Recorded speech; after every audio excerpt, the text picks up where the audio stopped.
Bwana, kwa taarifa ambazo niko nazo ni kwamba beki wa Namungo Anton Mligo anakaribia kusaini kwenye klabu ya Simba na mazungumzo tayari yameanza kwa pande zote mbili, na muda wote kuanzia siku hii ya leo atasaini mkataba wa miaka 2 wa kudugia klabu ya Simba. Anton Mligo ni mmoja ya mabeki wazuri sana ambao anatumia miguu yote miwili, mguu wa kushoto na mguu wa kulia. Ni mmoja wa wachezaji ambao tactically ni wazuri sana, technically pia ni wazuri sana. Manake mwalimu anaweza kumtumia vile ambavyo anataka kwa sababu ni pasa mzuri, ana uwezo mzuri wa kudribble mpira, ana uwezo mzuri wa kupiga pasi, ana uwezo mzuri wa kucheza cross, akicheza kama beki wa pembeni, ana uwezo mzuri wa kucheza mipira ya juu, ana speed, ana skills za kutosha. Ni beki ambaye amekamilika kwa kiasi kikubwa sana, na Anton Mligo ni mmoja ya wachezaji ambao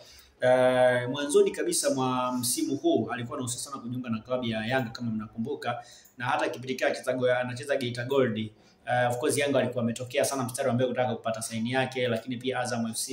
wale kutaka saini yake, lakini yeye na management yake walikubaliana kwamba apate kwanza timu ambayo ataenda kucheza zaidi. Na kwa wale ambao walifuatilia Namungo kwa msimu huu, ni mmoja wachezaji ambao wamecheza vizuri sana kwa kiwango kikubwa sana, na Simba wamevutiwa na uwezo wake na wameamua kuanza naye mazungumzo, na kama atafikia makubaliano atajiunga na klabu ya Simba kwa msimu unaokuja. Shida moja ambayo naiona kwa upande wa Simba ni kwamba wanasajili wachezaji wengi wazuri, lakini kuwatumia ni changamoto. Kwa mfano mtu kama Edwin Barua ni mmoja wachezaji wazuri sana, yuko tu Simba hachezi, lakini pia Anthony Mligo kama hivyo ni wachezaji wazuri sana ambao Simba inaweza ikawasajili, lakini kuja kuwatumia ni changamoto nyingine ambayo inaweza ikaenda kuonekana hapo, kwa sababu kuwa na mchezaji mzuri ni jambo lingine, na kwenda kumtumia huyo mchezaji pia ni jambo lingine. Unaweza ukapata mchezaji mzuri lakini kuja kumtumia ikawa ni changamoto, na Simba na hiyo bahati ya kupata wachezaji wazuri lakini kuja kuwatumia kidogo inakuwa shida. Kwa hiyo Anthony Mligo ni mmoja wa wachezaji wazuri sana ambao wana uwezo mkubwa sana, ambaye pia Simba wanaanza naye mazungumzo, na kama atafikia makubaliano atakuja kuwa miongoni mwa wachezaji wazuri sana kwenye klabu ya Simba kama atampa nafasi ya kucheza, kwa sababu wakati mwingine pia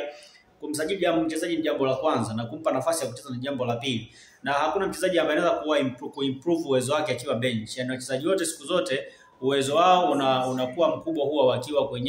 anapata muda wa kucheza, lakini mtu akiwa pata muda wa kucheza kidogo inakuwa ni ngumu sana kwa wao kwenda kufanya vizuri. So kwa yeye kwenda kufanya vizuri, so I believe kwamba kwa uwezo ambao wanao na performance bora ambayo anaonyesha siku za hivi karibuni, atakuwa miongoni mwa wachezaji bora sana ambao wataenda kuisaidia klabu ya Simba kama ataweza kupata saini yake, kwa sababu uwezo wake ni mzuri, ana uwezo mzuri wa kucheza cross, ana uwezo mzuri wa kucheza pass, wa kupiga pass, ana kila kitu. Yaani ina mabeki ambao wamekamilika sana. Kama unakumbuka